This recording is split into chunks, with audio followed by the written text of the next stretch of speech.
Welcome back to Podcast Recovery, everyone. We are your hosts, David O. And Carly R. Soon to be Carly S. Never. Never? Okay. Well, fine. Fuck me, right? Yep.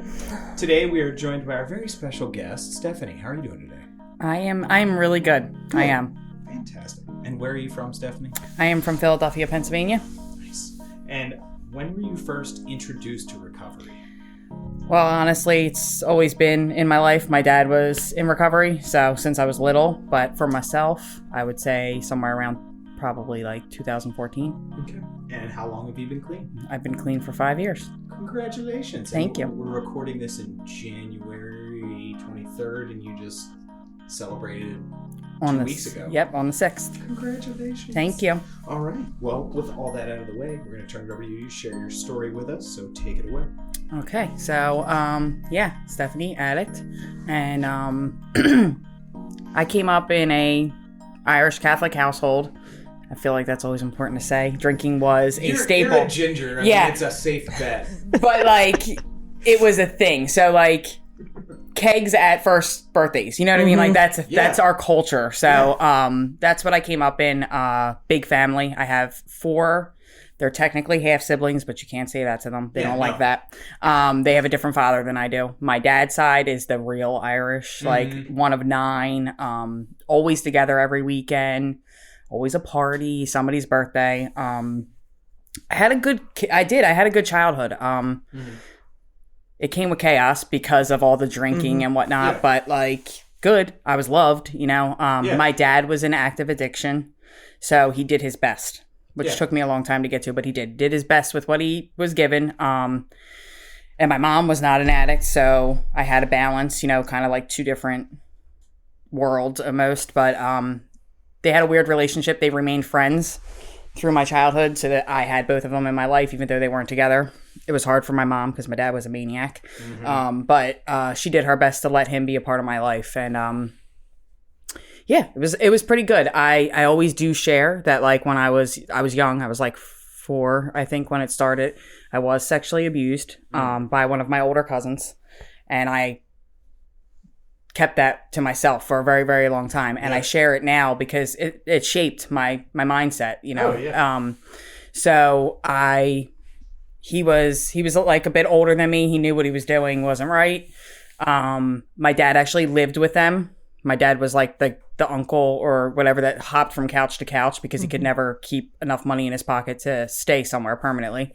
So, but he lived with them for a while with my aunt, and it went on for about 2 years. And I remember feeling like I should have been protected, but I wasn't. Yeah. So and my dad was drunk a lot, so it was I remember forming almost a resentment at a young age about that. So, but when I hit a certain age, he just stopped, and I just went about my life, So as I got older, in hindsight, I recognized my addiction manifesting in other ways, stupid. I had this Barbie collection when I was a kid. It was ridiculous. It was in a suitcase, and if you touched my friggin' Barbies, it was a problem. And I had 50 of them in there. And I had the big house and the car. It was crazy, right? And I always wanted another one. I think we all started with some sort of a PG addiction. For sure. And it was an obsession. What was yours? I don't know. Mine was definitely Hot Wheels. I had a whole Hot Wheels My son. collection. Yeah. Right there with you. The steering wheel that had all the little car spark. I don't know. Sports really? Or something? It was definitely sports. Yeah. It wasn't action figures or Barbies. It was sports. But that counts. Yeah, that counts. Totally. From the moment I could walk, I could dribble a basketball, and that's what was in my hand until I was 17, 18, that's all the time. Totally a PG addiction. All right. Totally. So back to you. So then it changes and it becomes your friends. I had to always be with my friends. If I was missing something, I was throwing a fit. I always try to manipulate my mom and to let me do whatever it was I wanted to do. Yeah. And then it became boys, which is, it's a theme in my story. It's the worst addiction. It is. And it's a theme in the story. There's always some dude who's totally not treating me correctly, and I'm just allowing it because of whatever the situation is. So, but when I was 11, I remember we were sleeping out in my best friend's backyard in a tent, and their older brothers, we all hung together, and they went and they used to steal bikes and strip them down. That was like their thing. So they went into this garage, and there was like a case and a half of beer. So they bring the beer back, and we all drink it, and we're drunk. And that was the first time I had sips of beer, obviously, from my father and stuff. But like, that's the first time I drank and got drunk. And I just remember feeling like I wasn't not outgoing, but like it made me not have to have the weight of all the other stuff. Like my dad's addiction, what had happened to me, feeling like I wasn't, I don't really resonate with not feeling like I was good enough, but I didn't have great self-worth because of what had happened to me. I think I thought that was like what I was meant for. That was the way people showed you love. Yeah. And it didn't, like, you know, it messed up my brain. Yeah. So once I started drinking, all bets are off. And that's who I was for like a long time. I was like the party girl. Right shortly after that, I got the boyfriend who sold pot, you know, like, and that was who I was. And I was with him for like 7 years. We hung with his older brothers and, you know, all his friends. Yeah. And I went pretty well, like, for a long time. I mean, I didn't realize in hindsight, like, that smoking large amounts of weed was keeping me from, like, doing anything in school that was, like, worth anything. So, like, I never went. So I had all these, like, Saturday detention hours, like, piled up. And at the end of my senior year, they're like, you're not going to graduate, dude. You have, like, 180 Saturday detention hours that, like, you never did. So I'm like, well, how do we rectify this? They're like, you're supposed to go on a Saturday detention. And I'm like, nobody's got time for that. No, fuck that. So I started, like, you know, taking like I would go to do community service, and I would take the form and I would manipulate the form, like that I did more than I was supposed to. I almost got caught because I had like white out on it and I gave her the wrong sheet. Like I was a mess. I just was like not thinking, you know. Oh, any way to cheat the system. So I eventually got enough in, and I graduated by the skin of my teeth. Yep. But like I'm pretty smart, so like I could have done way more, and I just didn't because I wasn't motivated. You know what I mean? Carly was the only one that you seemed like you excelled. In school? Yeah. Like, both of us, skin of our teeth, you were just like, no, high flyer. I'm good. Yeah. Academically. Oh, yeah. Yeah. And I could have done that, but I just chose not to. Yeah. Like, what's the, you know, whatever. So, I then went to, like, a community college, drinking all the time. I worked in a bar. That was just my life. And like I had said, I was saying before, my family, that was normal. So for me, that shit was normal. When I went to other people's houses and their parents were like different, that was weird to me. You know, I wasn't used to like the parents together, not drinking every friggin' night, like having a party every friggin' night. Quick question. Were you kind of like the friend where like all the other parents are like, watch out for Stephaine? I don't think so, because I was very good at masking who I was. Yeah. So I went in and was very polite to the parents. Like I said, I had my mom, so she balanced me out. She was not like that. Okay. So she taught me like, that's not how it's supposed to be. Like, she let me see my family, but she was like, that's not normal, just so you know. But I was like, yes, it is. Like, you know what I mean? This is what we're doing. Like, what's fucking normal? Yeah. So, like I said, for a long time, that's what I did. I just like partied. I didn't have a lot of hard drugs in my story till later down the line. So I just managed to have like 3 jobs. I went to community college, had 3 jobs at one time, but I drank every night. And I was like, I worked at LA Fitness, and I would go in to open at 5 a.m, hammered drunk from never leaving my job the night before, like, and like falling asleep at the desk, like just madness, right? So, you know, I had that boyfriend that I was talking about, and I was with him for 7 years. And when I got to be like 22, he was like a year younger than me. So like when I turned 21, it caused a rift between us, and I wound up breaking up with him. And I started dating this guy, and he plays a part in my story just because he was like he was a crackhead, and I didn't know it. He was clean when I met him. He drank. He wasn't clean. He didn't use crack, but he was drinking, and that's how I met him. I met him at the bar. I was friends with his sister. Yeah. And we started hanging out, and my life got really, really bad right then. He was abusive. He was awful. And when he would do drugs, he would just like beat the shit out of me. Like it was just like and then you know, in hindsight, why would I stay there? No clue, because it's really not my personality, but I couldn't leave it. No, I can't imagine. I couldn't leave it. I don't know what I don't know what it was. He was like the polar opposite of the other boyfriend, and I think I thought he was gorgeous, like just ridiculous, right? So I stayed in this crazy situation where he's like beating the shit out of me, disappearing for days and getting high. And that's when like I started dabbling with the harder drugs because I feel like I was like, if I can't beat him, join him, right? Yeah. But still like kind of maintained like what I thought was doing it responsibly, whatever that means, like whatever. I smoke crack responsibly. No, I never smoked. He never smoked crack in front of me, so I would do lines with him, but I never like smoked crack with. He acted like he wasn't doing that. I don't know what it is, but there's just like a total like gap between people who use coke and people who use crack. And if you called him a crackhead, like people would do it, and he would freak the out. Meanwhile, he's in a closet smoking crack. Like I'm like, what? Like I don't understand. I would smoke coke, but I wouldn't smoke crack. Yeah, and so I was like, oh, you peasants. Yes, it's totally crack. crazy. But like he was the first person that took me down to Kensington, Philadelphia. Which if you've ever heard anybody talk about Kensington, it is like the black hole. Fucking right. What? Is that where you got arrested? No, I got arrested in fucking Bucks County. Oh God! Back. Yeah. Kensington's like dude, Lexington, right? I was in. I didn't know that. Yeah, I went to fucking jail in fucking Philly for fucking 10 days. Oh, that's terrible. Why? Like you had a choice. I got arrested here. I know. I got arrested. Why were you up there? Is the question? Because I was fucking dealing drugs. Yeah, there you go. Because we had better weed here in Maryland, and people were like, "Oh, you guys got fucking nugs." So I started fucking dealing drugs up to fucking Philly. Makes sense now. Yeah. And I'm driving home. All I have is weed on me, and they're this fucking asshole cops were like, "Where's the heroin?" I was like, "What fucking heroin?"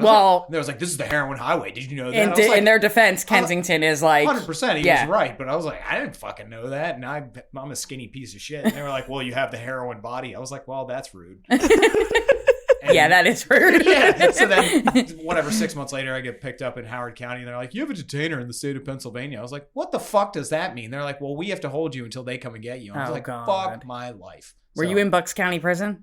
It was like the something H Hill fucking prison. No, that's George W. Hill. Yes. Yeah, that's Delaware County. That's where my kid's father has been like 100. That's an awful prison. I feel bad for you now. That was a fucking shithole. Dude, it is. It's privately owned and they're assholes. Dude, it helped me change my life because I was like, I don't want to come back to this place ever again. Yes. So thank you, George fucking Hill, dickhead. Anyway. Oh God. So Kensington, that's like the root of all evil. And so he took me down there. So I just knew that was where you were to get your good drugs. And like I didn't start really then, but then so what happens is he almost kills me. He almost shoots me. And it's like over a fight of hugging a guy I know in the bar. He literally almost shot me. But then he went out on the street and literally almost shot another person. So he got arrested. I didn't have to testify against him because she did. So he wound up going to prison for like 5 to 10. But best thing that's ever happened to me because I couldn't leave. I don't know why, but he probably would have killed me. And I was engaged to marry him. Like it was like a whole thing. So, but what do I do? What do I do? Like a good like addict person that doesn't know their worth. I go into an even deadlier situation. He's not double down on maybe this not shit. maybe not abusive, but he's a heroin addict, right? And I don't know it when I meet him. Yeah. But I figure it out very quickly because he's sick all the friggin' time. And what do? I get pregnant and have a kid with him. You know what I mean? So I started using before I got pregnant, and I was instantly in love. I feel like I'm not glorifying heroin, but heroin was like my best friend. It really was because I was fucked up. Like from all the things that I never dealt with, I just needed something that numbed me, and it was the perfect thing. I always became an asshole on alcohol, so like, and I was like crazy. So I was like, I just like want to sit here and like just chill, you know. So after that, I started getting sick when I would drink a little bit, and I was like, something's not right, and I figured out I was pregnant with my son. And I was like, I'm in a terrible fucking situation. Like, what am I going to do? But always wanted to be a mom. Didn't actually think I could get pregnant because I had never gotten pregnant, and I was not careful. So I was like, maybe I can't get pregnant. And then I'm pregnant. So I'm like, I'm just going to have this baby. It'll be okay, right? Yeah. So my mom was still alive at that time. I did forget to mention that my father passed away, which is like a big thing that happened when I was like 19. He died as a direct result of his addiction. He had been clean for about 5 years, but had liver cancer. So he wound up passing away. And that was like right around the time when I broke up with the boyfriend and got in this situation with the other crazy boy. And so my mom was still alive at this time, and she was like, it's going to be okay. We'll do it. And I was going back and forth between Delaware County, which is what we were just talking about, and where I lived on the other side of Philadelphia, like right on the, and with a baby now, like I had the baby now, and I was clean. As soon as I figured out I was pregnant, I got clean. And I don't know how I was able to do it, but I was. And I stayed clean while I was pregnant. And as soon as I had my son, you know, the father was using. I was using with my older sister, and they were using together. So it was like this, all these people are using around me. And I'm like, I'm going to stay clean, but like I just couldn't. And, it, you know, I went right back into it full force. And then like for the next literal 3 years was like a nightmare because I have a baby that I want to take care of. I do. Like inside, I wanted to take care of him. But I couldn't. Like, I would just be, like, taking him with me to Kensington. Like, it was a mess. Like, my mom knew, and she was, like, freaking out. I had never used a needle before this, but I started. So then I'm covered in track marks. And my mom's like, what's happening? And I'm like, you know, I'm fine. So when Gabe was about 18 months old, I got my first legal consequence, which was a DUI with him in the back of the car. And they saw me shooting up while I was driving. Like a cop was next to me, like an undercover, and he followed me. And he stopped me, obviously. And I was like lucky they didn't take my kid. They called my mother and let her take him. Yeah. But I got arrested, and they were like, this is going to be a problem because you have like a toddler in your car. Oh, yeah. When they're a little bit older, it's not that big of a deal. I know that sounds crazy, but because he's so young, you're going to have problems here. Like you're probably not, they have ARD in Pennsylvania, which is like, I think you guys call it like you get unsupervised probation for your first offense. Like literally I had never been in trouble before. So they're like, but you're not going to qualify for that because he's so young and you had him in the car. So I immediately go to rehab, right? I'm like, that's the answer. The lawyer tells me to go to the freaking rehab. I'm like, perfect. Like my sister's been in rehab. It's cool. I go, right? I'm like, this is going to work out. And I get there, and I think in going in, I wanted to be clean because I wanted to be a mom, and I wanted to, you know, but my kid's father was supposed to take care of my son with my mom, and he just like disappeared and went back to his parents' house and was like using. I would call, and he would like answer and pretend like it wasn't him, even though it was him answering the phone. Like, yo, it was wild. Oh my God. So what do? I meet a boy in rehab because of course that's the answer, right? Yeah, rehab romance always is the answer. So I do complete the program. I stay clean. I leave. I meet up with the boy outside of the rehab, and he's clean for a minute at least. And we go to meetings, and like we're gonna stay clean. And what happened was we wound up totally using together, almost destroying each other's lives. The baby daddy comes home from prison, is mad as hell because I've made a boyfriend or whatever. Yeah, and he's like freaking out, but he's still using. Everything's a mess. Like it just got worse and worse. So then he would go back into prison and come out, and it was like a cycle. I would try to get clean because at this point I had been introduced to NA, which was I had been to an NA meeting with my sister once before with her, like as support because I didn't have a problem. Yeah. She has one, but I'm good. But this was the first time I was ever in a meeting for myself, like so. The dude was amazing. He was like an older black guy from like the inner city of Philadelphia, way older than me. At the time, I was like 27, 28, and he was like 45, nothing on the outside in common. But like when he was sharing, I was like, dude, he's me. Like I get my paycheck, I spend it. I can't control it. Like he was just, it like touched my soul. So I was like, that's what I'm going to do. I had been going to NA meetings or whatever. So basically what happens is I go through that cycle for a long time. I had gotten a second DUI. I didn't say that. I got a second DUI right after the first DUI. Yep. Same situation. I drove up on somebody's lawn. My son's in the back seat. I had prescriptions, so they like let me go, but they did take my blood. Yeah. And when it came back with like a bunch of heroin in it, they were like, yeah, you weren't taking Suboxone. Like that's not what you were doing. And I'm like, great. So the lawyer suggested, I had already been to rehab. He thought I was clean. They decided they were going to offer me drug court. I don't know if anybody knows what drug court's like. So everybody that I know that's a drug addict is like, don't take it. It's a setup. Don't take it. And of course, I'm like, yeah, duh. I'm not going to take it because it's a setup. I can't stay clean. And then I'm like, as time's ticking by and it's getting closer, I'm at one of my bottoms. I don't have the hustle in me anymore to gather the money every day. I'm sick every day at this point because I can't get up and go do whatever I have to do. I have a baby. I'm like, this is nuts, right? So I take drug court. I decide I'm going to do it. I literally showed up to they like make you do a ceremony when you get initiated. It was like freaking ridiculous. And I was, when I say the sickest I had ever been, I was like a benzo / opioid sick. Oh, yeah. And I was like dying in the courtroom. Knows about that. Dude, I was, and the judge is like asking me questions and I'm like, I can't even answer you. Just yes, whatever. Just like, let me go. So they of course take one look at me and are like, you have to go to rehab again. So they send me to, place called Eagleville in Pennsylvania. That doesn't even sound nice. Well, it's not bad. Okay. It's actually, Sid and Nancy, what's her name? The girlfriend. Her parents actually donated a shit ton of money because that's where she went to rehab the first time. So they tried to get her clean. Oh. So she because they're from that area. Yeah. So they she's all over the place in there. Like her parents and stuff. There's all this stuff dedicated to her because they tried. So they after she died, they tried to help with the rehabilitation of other people, I guess. So, fun fact, just in case you were wondering. But that place becomes, it's a revolving door. I went there literally 10 times. I would go in, I would get clean. I'd stay clean for a week. I'd use, and then I'd be off again. And then I'd have to and that's the cycle I went through for a really long time. While I was on drug court,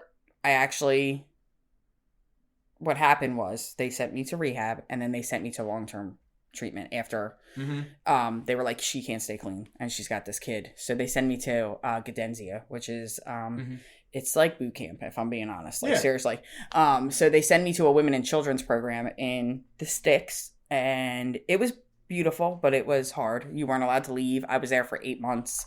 I had my kid with you. Gabe, he was with me, and he would go with my sister on the weekend, so he wasn't stuck in the place the whole time. But they were strict because girls didn't do what they were supposed to do. So they just got to a point where they wouldn't let you do anything. It was really hard. And drug court would not stop funding me. I just wanted to go home and they were like, no, you don't have anywhere to go. What happened was my mom actually wound up passing away while I was there. She had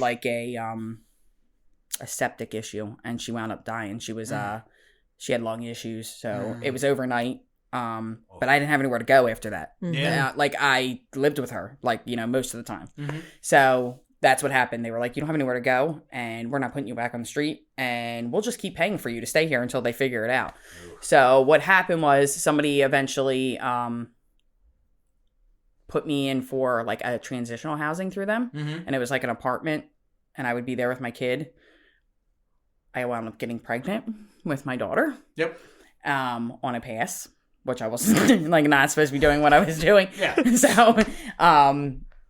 So I had to tell them I was pregnant, and then they were really mad at me, but they still gave me the apartment. So I went there pregnant with my son.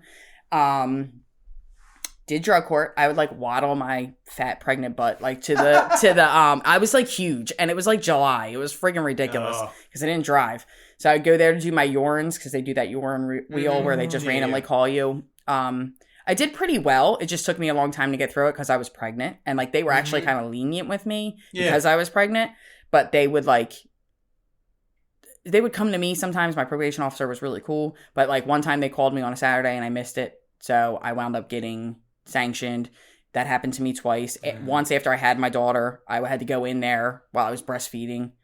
And I was away from my daughter for 2 days, which was friggin' awful. Yeah. It was it was just a whole thing. These are the things I do when I'm not thinking clearly. And I was clean at this time, but I was not. The point of that is I was doing the things I was told to do, but I wasn't in it to stay clean. Yep. In hindsight, right? I managed to put together 2 years and 8 months. I thought I was doing everything right. I was I have a home group. I have a sponsor that I don't really use. I don't, I work 12 steps. I didn't work 12, but I worked the first 3. I did the shuffle. I would go through it and she'd be like, I think you should start over again. Cause you're not, using your first step. And I'd be fuck yourself. Yeah, seriously. I would be she made me read recovery and relapse in the blue, it's 100 times. I was I hate this friggin' chapter. So it would be this thing. So I would just keep going. And, their father had been incarcerated off and on multiple times and he came home And he was like, I'm going to stay clean. And I was like, bet, I'm going to help you stay clean. Because I'd been clean now for 2 years and 8 months, right? Yeah.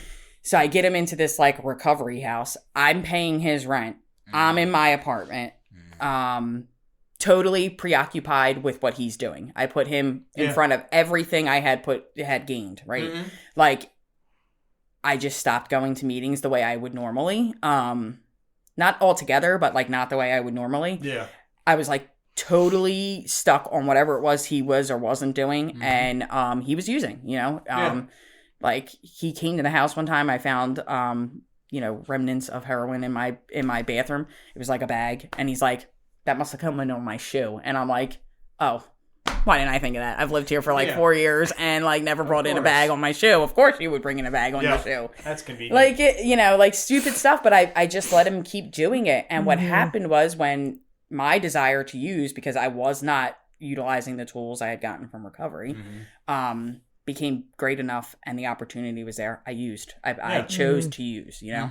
I threw away everything I had. I wound up getting kicked out of the apartment because it was still attached to Cadentia. They figured it out pretty quickly because I'm like, I know most people are night and day when they're using, but I am super night and day. It's like so obvious. So as soon as I started using, they were like, you're high. And I was like, what do you mean? So they tested me, and because I didn't say I was, they kicked me out. Like, they probably would have given me a second chance, but because I kept trying to deny it, they kicked me out. I had 30 days to leave, so I wound up like moving in to this house that the guy I did side work for, like I did computer work for him, like his office work. He let me move in there, but it was the worst thing that could have happened to me. He should have just let me fall on my face, because like I just went to that house and just kept using. The kid's father wound up going right back to prison because he is on parole and can't stop using. And I just like had been, it was in a 30-day period. I was right back where I was like the 4 years before, or 3 years before that, before I got clean. Like, I was a mess. I was losing everything. I was losing my job. Like, it was nuts. And my sisters came and did like an intervention on me, and I was like, so they do their piece, and I'm like, dude, fine, I'll go, but like I have to get high right now. And they're like, my sister's like, no, you don't. My other sister, who's actually an addict and clean, is like, yeah, she does. Just let her go, and she'll go. Like, she'll come with us. So that's what we did. Like, I went to rehab again, to that same damn rehab. Went in there, like, they know me by name. It's ridiculous, you know? So I do that. They send me to a second program, like the first one. It wasn't Cadentia. It was a different one, but it was a women and children. So now I have my kids with me again in a treatment facility. It was connected to a homeless shelter. They put me in for a Section 8 voucher, which I got. Like, the thing in my story is like, I would always get by like I would be like, like a mess. Like, it was obvious, but like something would happen and I would be like, okay. So I got this like, this Section 8 voucher and moved into a place, and I like tried. I did. I wanted to be clean because I had been clean. But I just couldn't stop. So I eventually, like, I would go to meetings, but I would use, and I couldn't stop. And what happened is a 3-year cycle of like this, you know, just using. Their father was in prison. I started dating another guy who was friggin' 15 years younger than me. Should never have been with him at all. On drug court. I'm off drug court now, but he's on drug court. Like, just, like, I don't know what I was thinking. And I got really sick. He was probably really cute. No. He wasn't the cutest, but he was really funny. Okay. And he was persistent as shit. He would like come up to me and talk to me, and I would be like, I'm too old for you. And he would be like, no, you're not. And then he would like tell me a story like his mom was that much older than his dad. I'm like, that's not true, is it? He's like, no, I just wanted to make you smile. Like, you know what I mean? Like, persistent. Like, he would just keep, and he was great at the end of the day, he loved me. So he was but he was an addict, and we were just totally toxic together. He wasn't like the other ones. He didn't beat up on me or anything like that, but he just couldn't stop using, and he was too young for me. This is the truth. Like, I had kids. He was a kid. Like, gross, dude. Like, when I look back on it, I'm like, he was 15 years younger than me. Anyway, so let's move on from that. Wait, can I ask a question? Sure. It might be very rude. And no. Was he closer in age to you or to your kids? No, to me, because he was 23 and my kid was only 6. I guess no. So, like, the same, like halfway between. Ew! Why'd you have to put it that way? I just had to ask. I mean, he was an adult, okay? Yeah, he's a. Yeah. I swear to God, I'm not a pedophile. So, what happened was that became a nightmare. Yeah. I got really, really sick. That's the end result is I was totally reckless with using. I got a staph infection in my blood. I fell and banged. I don't even know how it happened, honestly. I fell in the bathtub one night, like I fell out and hit my shoulder, and I got an abscess in my rotator cuff from falling. But I already had like the infection in my blood. Yeah. And staph infection. So within like a month's period, I get like ill, and I don't look good, and I'm like waitressing, looking like a goat. Like I don't, and then my arm stopped working. Like I was like, what the fuck is wrong with my arm? Like I couldn't lift it. Yeah. It was like, and it was like Christmas time, and I had to leave work the day. I literally had to put it in a sling. I couldn't even hold it up. Mm-hmm. And my sister came to spend Christmas night, like Christmas Eve with us, and she's like, you look like you're fucking dead. Like, what are you doing? And I'm like, oh, I'm fine. I'm like literally dead. Like I don't even know how to explain it. Like I couldn't get off the couch to wrap the Christmas presents for the kids. Like that's how dead I was. And my sister wakes up in the morning and is like, you need to go to the hospital. And I'm like, sure, but I have to get one real quick. Like I have to. So I went and like stole some blades from like Home Depot, sold them, got money, went and got copped, and then came back. And my sister's like, I'm taking the kids to our other sister's house for Christmas. And I'm like, okay, I'm going to go to the hospital. I go to the hospital and I don't tell them I'm using. No. I don't tell them anything. I can't breathe. So they do like a pneumonia, like an x-ray for pneumonia. I'm clear. So they're like, go home. And I'm like dying. And then the next day I got to the point where I literally, when I laid down, I could not breathe. Like I didn't know, but my lungs were filling up with fluid. Pneumonia had developed overnight because I had infection in my body. And when I went to the hospital, they're like, your blood pressure is literally like I don't even know how you're alive right now. They admitted me immediately, did emergency surgery on my rotator cuff. I look like Frankenstein. If you ever see me in a tank top, I have this gnarly scar on my back. They had to cut it open, drain it a couple times. Like it was bad. My whole entire system was flooded. I was septic. Yeah. And they were like, I'm just going to tell you right now, like, I'm not trying to scare you out of using. Obviously you can't be scared out of using. But this kind of shit people come in with on Friday night and are dead by Saturday morning. Like, like that's how infected you are. And you're not responding to antibiotics. And like, you're like, I don't know how you're alive. They thought it was in my heart. I was blessed that it never got to my heart. But I was sick, and I was like really, really sick. And they had to put like a port in my arm so I could get antibiotic treatment. So I remember like I was there for a week in that hospital. And at the end of it, they're like, so you have to get treatment. And I'm like, oh, like I have to get, they're like, no, you have to get antibiotic treatment every day. And I'm like, okay, cool. So like I go home and then I go somewhere once a day. They're like, you are like a junkie. You cannot leave with that in your arm because people use that shit to get high. Oh yeah. So I'm like, what does that mean then? They're like, you have to go to like a hospice type situation for like 8 weeks. And I'm like, my kids, dude, I can't. They're like, well, you won't have kids if you don't go. Like you're going to die. So I, of course, go.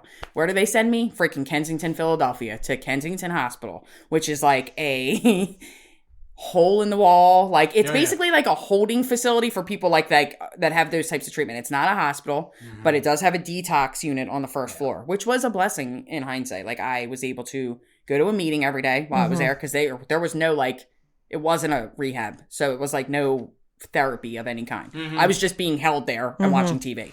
And if you see me now, I'm a little bit more overweight than I normally am, but like I am not skinny.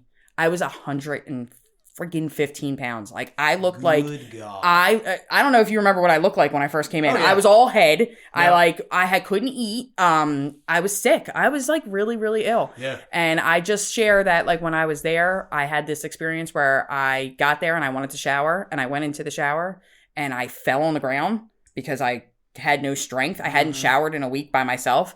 The vapor from the hot shower was like taking my breath away. And I was sitting on the floor crying, but like refusing to call the nurse for help. And while I was sitting there, I was like, dude, this is it. You're either going to fucking die like this or you're going to do something different. Like this, your kids are going to be without a parent because their father's in prison and you're all they got. So that was the first time I was like, you know what? I'm actually going to do the things that I heard work. That was like, so I started doing the meeting every night. I called my sponsor that I had from in Pennsylvania. She helped me a little bit. She was like, here, read this, do this. Got me through the 8 weeks while I was there. And when it was time to leave, I still had an apartment and stuff. And I was like, I'm I should just go home. Like, I have the Section 8 out. Yeah. And my brother was like, dude, you're going to die. Yeah. And I don't know why, but I believed him that time. I was like, you're right. If I go back, I'm going to die. And I can't take care of my kids because I can't even lift my arm right now. Yeah. You know what I mean? So I came here. My sister lived in Catonsville. Oh. And she had a come to Baltimore if you I was wondering how the fuck you got here. So my family like started migrating down here. My brother went to DC first, and trying to kick a dope habit. Come to Baltimore. Seriously. Yeah. Well, it's funny because everybody's like, "No, it's so bad here," and I'm like, it's just so different, and I never experienced that here. So for me, it's like not as bad, you know what I mean? But she had this little tiny apartment, and it was me and Autumn and her in the apartment. My son was still with my other sister because they enrolled him in school, and I didn't want to keep moving him around until I figured out where I was staying. So he would come down on the weekends, and that was hard for me because I had never actually been like separated from him. And I don't know. All those factors are like, I think why I'm clean today, because I was like, this is what you've created for yourself. Like, this is how your life is going to go if you don't get it together. So I found an apartment and I got a job at Double T up the street. And like, I was like, I'm just going to like do this. I could barely pick up a friggin' tray because my arm was still fucked up, but I did it. And I just made it happen. I don't even know how I did. Honestly, I don't know. There's got to be some other kind of like universal divine intervention of some sort, because like I couldn't do it when I was there. I just couldn't do it, and I don't think moving is the answer. I think I just became ready, and then moving here, I had family support. So that's what happened. And then I went to a meeting like when I first got here, and I raised my hand and I was like, dude, I'm gonna die and I look like death, somebody help me please. Like, and who became my sponsor, Liz, she actually came up to me after the meeting and was like, what do you need? And I was like, I don't have a car. Like, I just want to go to a meeting. I never did a 90-90. Yeah. She would like come pick me up and take me. I made a couple other friends. They would come up and pick me up. Me and my kids. Yeah. Right? I came in with my 2 kids in tow. My daughter was 3. It was friggin' wild because she'd be like screaming in the back. It was hard, but I just decided that I was going to do it. I was going to do something different. And I took the suggestions that people had given me. 90-90. I got it as soon as I... Oh, yeah. You were everywhere. Yeah. And I tried like keeping my sponsor at first because I didn't want to be alone. And she was like, yeah, but you need to find somebody closer. And she stayed with me till I did. Then I asked Liz. Liz became my sponsor. I started doing step work. Immediately, she was like, that's what, because when I shared like a little bit about myself, she's like, that's what's missing from your story. You never did step work. And I was like, okay, so I'll do it. I hated doing step work. I hate more looking at me. If it's me, I mean, I feel like I can talk about it. Like, I have an issue. This is my part. But when I write it down, there's something different about it. Like, now I'm really looking at me. And, like, do I really want to change? Do I really want to make it better? Do I really, like, want to change my perception of being the victim in this or whatever? So I struggled with it for a while, but I did it. I just did. And I got a home group. Those are the things I did. I got a home group. I made a network. And honestly, I was completely alone here. I knew nobody. Like, everybody I met was from NA. I mean, that's just how it worked for me. I definitely think the first, like, year was hard. I had suffered some loss. So the boy that, the too young for me boy actually we broke up when I moved here, but I was still in contact with him. And it was only like 6 weeks after I got here, he wound up picking back up and dying. He overdosed and died. And I felt really bad because I kept putting all the guilt on myself. Like, it was because I broke up with him, like, whatever, all the dumb shit we do, which isn't true. He chose to use, you know what I mean? So he died. And then like a week later, our friend from this area, Jesse, which was actually Erica's boyfriend, he decided he was going to pick back up and he died. And me and Erica found him in the basement. And like, I still have like nightmares sometimes about that shit. It was awful. I have never seen anything like that before because he had been there for like a whole night before anybody found him. Oh, God. It was fucking awful. And it was hard, but it bonded me and Erica. We were going through almost the same thing at the time. So like, we became very, very, very close, and we got through it.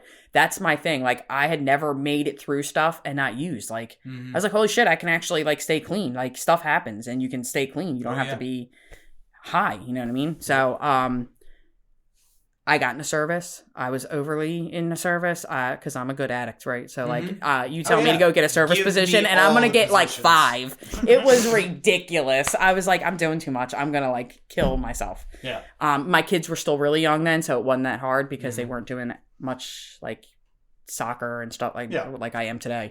I met a boy in the rooms. So that was a great idea because I got about 2 years of pain off of that. Let me tell you. Before he was ready to do something different and I was ready to do something different, and it wound up working out for us, but like it was hell for 2 years. Like that suggestion to stay clean for a year, to stay single for a year, I wish I had taken it. I do, because I was a fucking wreck and he was a wreck and we were just making each other insane. But it is like a happy ending. We did wind up staying together. And now we live together. You can give a shout out. Maddie M. He and we'll get you on here, Maddie, you son of a bitch. And we wound up getting a place, and he was on this like long journey to get his kids, right? And it wasn't working out for him the way he wanted to. But if he kept he pursued, and now we have his kids every other weekend, and it is an adjustment, but like it's also a blessing. Right, these are the things you ask for, and sometimes I have to remind myself of that. Like while the craziness is happening, I'm like, no, this is what you wanted, and it is at the end of the day. But it can be hard, blending my kids and his kids, and his parenting and my parenting, and recovery in there, like not acting like a lunatic. And that's what I always say when I share about Matt. Like we are best friends, we are, right? But like he is one way and I'm another. So like on one day he might be like good and I'm like a fucking asshole. And then on another day I'm an asshole and he's good. And then it's like, can we just have like 5 straight days of being good at the same time? Because it can be hard. Like, you know, we both have all the same type of, addict tendencies. It's not easy. But yeah, so that, and my kids are like flourishing, which is great because like that's what I did this for. In the beginning I did it for them. Then I wanted it for me. And now because of that, like my kids have a fucking mom, whether they have their dad or not, because he's in the wind. Fucking awesome mom. Thank you. I try. You know what I said the other day? I was like, I'm a good mom. I'm not a good stepmom. I'm struggling with being a step. I am. I'll get there. It'll be, it's just hard. It's new. Yeah, it's totally new and totally scary because they're not, I didn't birth them and I haven't been rearing them for the last, so it's hard. It's absolutely. I don't want to overstep my bounds. I don't want to do that. But but my kids, I think, are my biggest testimony to like the work that I've done because they're pretty well rounded. They're pretty well adjusted. Yeah. They're kids, so they can be assholes when they want to be, But like my son has the most amazing heart. And I really believe that's from, honestly, because people are like, you take them to meetings? Yeah. Because unfortunately, they're probably genetically disposed or have a disposition to being an addict. And I want them to know what I did to get clean and where they could go if they want to go. Yeah. You know what I mean? So, but yeah, they're great. And like you were asking me in the beginning, am I good? I'm great. Sometimes I have to remind myself that I did all this work to get this and it's not going to be easy every day, but like it's worth it. It's worth it. And I'm clean. So I'm not out like a bad day today, like that saying, is better than the best day I had 5 years ago, because the best day I had 5 years ago was like standing out in the cold on a corner in Kensington, hoping that I didn't get burned and that I didn't die when I used. You know what I mean? Yeah. So. All right. Well, we definitely have some questions for you. Would you like to go first? Okay. No. All right. Thank you for asking. Like you were going to do anything different. I was going to ask. I'm gentlemanly. Okay. I'm going to start with a fun question. What's something weird about Maryland compared to Pennsylvania? First of all, how much you guys love Maryland. Fucking love it. Like Maryland's the fucking how best. much you friggin' love that you're from Maryland. Like, and honestly, I kind of relate. Like Philadelphia, like I always say this, Philadelphia doesn't fuck with Pennsylvania. Yeah. It's like its own entity. Oh yeah, you guys have 2 cities and then the whole state. And so like we're very much like it's Philly and Pittsburgh. You know what I mean? Philly. But you guys take that shit to a whole nother level. Hell yeah. Yeah, we do. Yeah. And you guys put Old Bay on everything, but I love it, so it's okay. Yes. Okay. Yeah. That's fair. All right. So where am I gonna start with? So how did the geographical change help your recovery, and what were some of the real big struggles? So I felt like I had no clue like what the fuck I was doing, like all the time, because like I didn't know where anything was around here, like just the obvious. Yeah. I also didn't have any friends, but really I didn't have any friends before I left at the end anyway. So what's the fucking difference? I think that those are the struggles. I think the way it helped me was it did allow, like, I could have asked. Mm-hmm. I could have came up and said, hey, where can I go cop, right? Yeah. But I didn't know just from doing it 1,000 times. So it allowed me to have, like, a second to say, like, if I wanted to use, I would be like, I have to go ask this person and get there somehow because I don't have a car. So it gave me a pause in between, like, so I could actually play the tape through. Yeah. Honestly, that's the only difference I can think of between the other times I tried to get clean in Philly and here.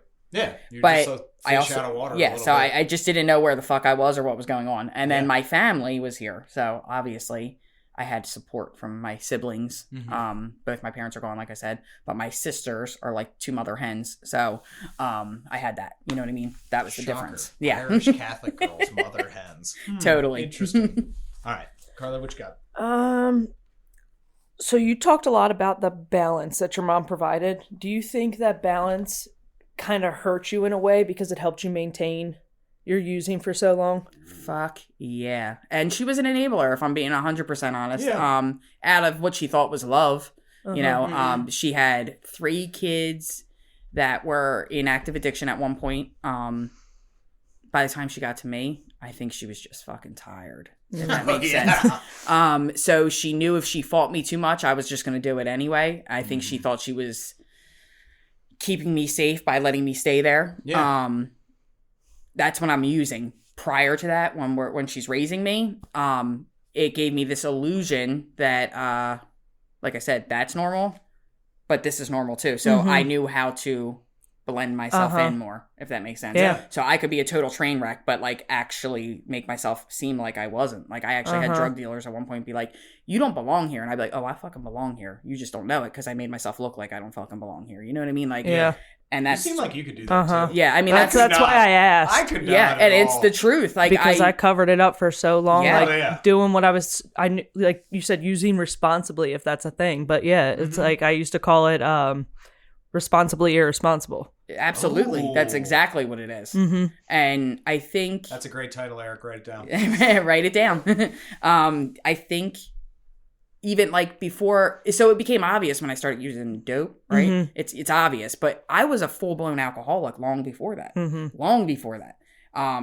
And I don't think anybody ever thought twice about it because I just kept doing what I had to do. So it wasn't, you know what I mean? So yeah, absolutely. I think she definitely enabled me to, and the whole dynamic enabled me to be a better addict. Yeah. All right. Have you dealt with any of your past trauma in recovery? Ooh. So when I got clean the first time, then I had the 2 years and 8 months because I was in that treatment facility. They were lovely enough to set me up with like a domestic violence trauma therapist. So I went to her and I hated her at first because I didn't want to touch any of it. I was like, I don't even want to look at any of this. And I'm not being abused. I signed up for this. Like if I said I signed up for it, it made it okay. You know what I mean? But she really, really wound up getting in there and helping me realize, like, something she said to me was, you're blaming yourself for being molested as a 4-year-old, 5-year-old, 6-year-old kid. Would you, if your child, because my kid was 5 at the time, Gabe, if your child was molested right now, would you blame him? And I was like, no, Ooh. hell no. I would kill, like, she's like, well, then you need to keep that in your head and you need to look at that because you had no responsibility. You were just a kid. So she was able to get that through to me. Like, so today I can talk. I couldn't talk about that at all before, but I can now. And some people, I think it makes them uncomfortable because I'm kind of like, I'm not nonchalant about it, but it happened and it's part of my story. It's my truth. You know what I mean? You shouldn't fucking have to keep that quiet. Like that's. But it makes people uncomfortable. It does. It's just, you know what I mean? And the fact that I can freely talk about it makes people uncomfortable. So, but yeah, that's how I got there. She was able to help me and she was able to help me see like the patterns between that and my father and the men I was choosing and why that I was allowing them to do the things to me that I was. You just answered another one of my questions. Fantastic. Good job. Glad I could help be of service. Carly? How has a higher power aided in your recovery? This is a hard one for me. I am Irish Catholic, like I said, but I bucked hard when I was like 14. I was like, I don't believe in God. I'm fuck the only God. non-Catholic at the table. Yeah, because I am also Irish Catholic. Dude, so. Catholicism is like a thing. Like, have you Oh, ever yeah, it heard is. Michael M say, "I'm a recovering Catholic"? Yeah. Have you ever heard him say that? That's a real thing too. I'm not so much like I didn't have any trauma necessarily around, but for me, okay, so I'll just say my brother is a homosexual. Okay, my older brother. And when I figured it out when I was a teenager, and my mom would go to church, I was like, they're literally saying that he's like gonna burn in hell, and like he's amazing. Like what about him would burn in hell? Yeah. And that was my first like. Fuck this shit. Yeah, and bucking. And then I think when my dad died, I was like, fuck you. Yeah. Like, fuck you. After he just, like, it was 5 years, but it felt like he just got clean and now he's dead. You know what I mean? Like, I just started to, and then through using, I lost so much contact with my spirituality that it was like, I don't even believe in God. You know, what is God? Yeah. I can tell you that I went through a phase when I was like a teenager where I thought I was Wiccan. Yeah. And I was like, really into that, and then when I got clean again this time, I've gone back to that mindset. I'm not Wiccan, but I'm pagan. Yeah. So, and my son is, and I didn't teach him it. It's just from him seeing me and whatever it is he believes. Yeah. So we have that together. And what I did when I got clean was my higher power was the group, because I could not identify with God. So I knew NA worked, so I used that. I was like, it obviously is a power greater than me, because like I can't stay clean, but these people are. So I used that at first, and then over time, when I've got reconnected with my spirituality, I have had some of my own beliefs come back through. And it's a little weird in our house because Matt is he's I can remember me and Emily C were looking at crystals one day on my table, and he came in and he's like, what the fuck are you doing, playing with rocks, right? Like that's and I was like, these are crystals. First of all, these are crystals. And now his spiritual journey has changed, and he he meditates, he does a lot of that stuff, but he's still Christian. Yeah. Right? So there's been a lot of make an amalgam. Like, but we like he'll say something and I'm like, they stole that from paganism. And he's like, what? And I'm like, you heard what I said? Yeah, read a book. They stole that from paganism. And he's like, what? So it can be weird. But yeah, so I've just it's grown is what I can say. Like it's definitely a positive change towards it. I believe that something helped. I didn't do this. That's 100%. I couldn't. Oh yeah, So especially like with an infection like that, like I should have been dead. You clearly didn't, dead. Heal yourself. But, okay, so this is gonna be a two-parter. How have you had to have like the addiction conversation with your kids? Because Gabe's he's in sixth grade. He's 11. So He'll be 11. 12. Okay, so he's coming into that age. Like, have you had to like approach that with him yet? And the second part is how have you gone about with an amends to your kids? Okay, so I think I had to have a conversation. He remembers me using. Yeah. Autumn, not so much, but Gabe remembers. Like he'll every once in a while I'd be like, remember when you used to take your medicine and fall asleep while you're driving? And I'm like, oh my God. He doesn't have a whole lot of terrible memories about it because I didn't really like traumatize him in like some of the really traumatic ways that I've traumatized myself. But he does know. So yes, I had to have and then he goes to meetings with me. So he hears other people share. He's heard me share at my anniversaries, you know. So yes. So what happened was this year, 6th grade is hell. Just so if anybody's wondering. 6th grade is hell. Middle school is hell. Awful. It is so bad.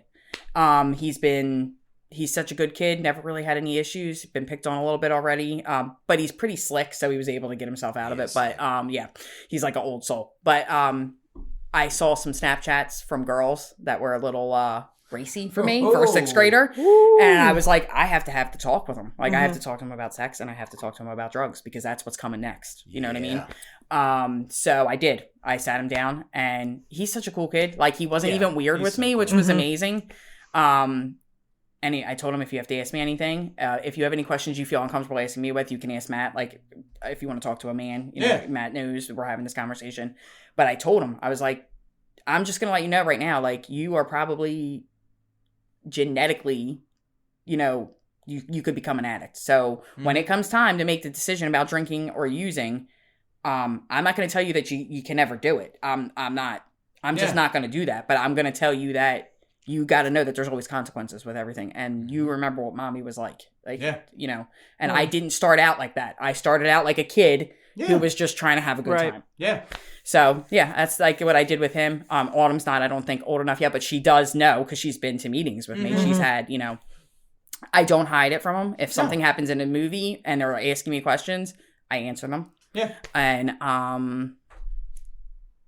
the other was the amends, right? So living amends. What else could I could never say sorry to them enough. What could I possibly ever, I have, but like the living part of it, showing up to all their friggin' events that I hate going to, but I go to anyway, making sure that they have food and friggin' clothes because like, they had the stuff then, but I didn't do that. Somebody else did that. I either got it from somewhere, their grandmother helped, like whatever it was, you know, like, but I can proudly say that I do that today. You know what I mean? Yeah. Those are the things. Letting them know that they're loved, regardless of what's happening, whatever they choose, whoever they are, and making sure they're aware that if anything ever happens, addiction, whatever, like that, I will always be here to do my best to help them. Awesome. Yeah. You got one last one? Yes, I do. Fantastic. So you had your Barbies early on, Ooh. but what about now? How is your addiction manifesting itself today? Okay, crystals, that's a thing. You should see my house. It's ridiculous. My kid said to me last night, Mom, we look like we live in a museum. I said, what do you mean? She goes, you have so many crystals. And I'm like, shut up, kid. Yeah. That's one. There's a lot of bad juju out there, okay? So there is, seriously. I mean, it's not a bad one, but when you're spending money, you probably shouldn't be spending. It's not good. Eating. I have, my family is overweight. Like that whole Irish Catholic, big women, big girls. And like, I was always like, I'm not going to be like that, but I eat. Like if I feel uncomfortable, I should just go have something sweet. You know what I mean? And I like sweet stuff. So that's a thing. I know that's when I hear other people share that in meetings, I'm like so corny. I don't know why, but it's the truth. Oh, hell yeah. I have a problem with, and how about spending just in general? I'm pretty good with myself, but that's only because I have kids, but I will literally go buy them shit they don't even need just because I want to spend money. Like I'll go out and buy a bunch of shit and then I'll be like, why the fuck did I spend that? Like I really could have used that for electric bill or not that I'm not paying my bill, but like my point being, it would have been more, the purpose of it was to get something that, you know, not like 25 Hot Wheels that my kid doesn't need, you know, stuff like that. I would say that that's probably the biggest way, but also I am a whore for love. Like I just want to be loved. Right. Yes. So like, that description I was giving you about me and Matt for 2 years, that was a manifestation of my addiction. I just wanted him to love me. And he was like, dude, I can't love you right now. And I'm like, but I can make you. Yeah. I will make you love me. Like whatever I can do, I'll just stand here and take whatever it is if you love me. If you know what I mean? So I had to figure that out because I had to break that cycle. And I did my best. I wasn't perfect, but I did. And eventually we were able to kind of like be better and stronger from it, but it was terrible for 2 years. I will not lie. And he would tell you the same thing. It was awful for 2 years. Like we really hurt each other a lot. And it was all because I just wanted to be loved. Somebody loved me. So. Yeah. All right. I think that's about all we got for you. So we would like to thank you for joining us. Woo! Thank you. I'm going to give you one quick minute to talk to anybody out there struggling, needs to hear a message of hope. What do you got for them? I would just say, basically, like when David died, that was my like first experience with somebody passing away, and I was like, just like ask. Like I know it's so hard to ask for help, but that there are places. So like 12 steps, and if 12 step is not your thing, is not your stick, cool, because I get that. There's other resources. There's other people. This is a resource right here. This is amazing. What I would say is my biggest concern is people who are on like MAT and they don't want to come to meetings. That's my scariest because they want to be clean. And some of them, they're totally clean in their eyes. And you can't destroy somebody else's path. That's the one issue I've had with 12 steps. It works for me, but it doesn't work for everybody. So I would just say, if that is the case and you're on MAT, like keep coming back, find your tribe. If it's a 12 step, if it's a support group, if it's whatever it is, if it's church, man, like whatever it is, don't ever give up, and don't let anybody ever tell you what the fuck you are. Like, seriously. So. Perfect. All right. Well, we got a little sign out to do real quick. Here at Podcast Recovery, we are aiming to expand the scope of support for recovering addicts. Accessibility and convenience of helpful services is paramount to combating addiction. We work to bring the message of recovery to every addict, wherever and whenever it is needed. We believe that a powerful voice of recovery should be obtainable, practical, and at the touch of a button. Every addict deserves to hear a message of hope, and Podcast Recovery is here to provide it. All right, everybody, thanks for joining us once again. Go to all of our social media platforms, Twitter, Facebook, Instagram. Go to our, for more information about us, go to podcastrecovery.com. And we do need help keeping the mics on, so please donate to our Patreon. Yes, that's it. It's been a while. It's been a while, you know. But yes, we are fully self-supporting. We would love your help, so come be part of the One of our mics actually broke today. Yeah, one of our Correct. mics broke, so we need a new mic. So Get these guys a mic, please. yeah, become part of the Podcast Recovery family. But most importantly, everybody out there, Stay safe and stay clean.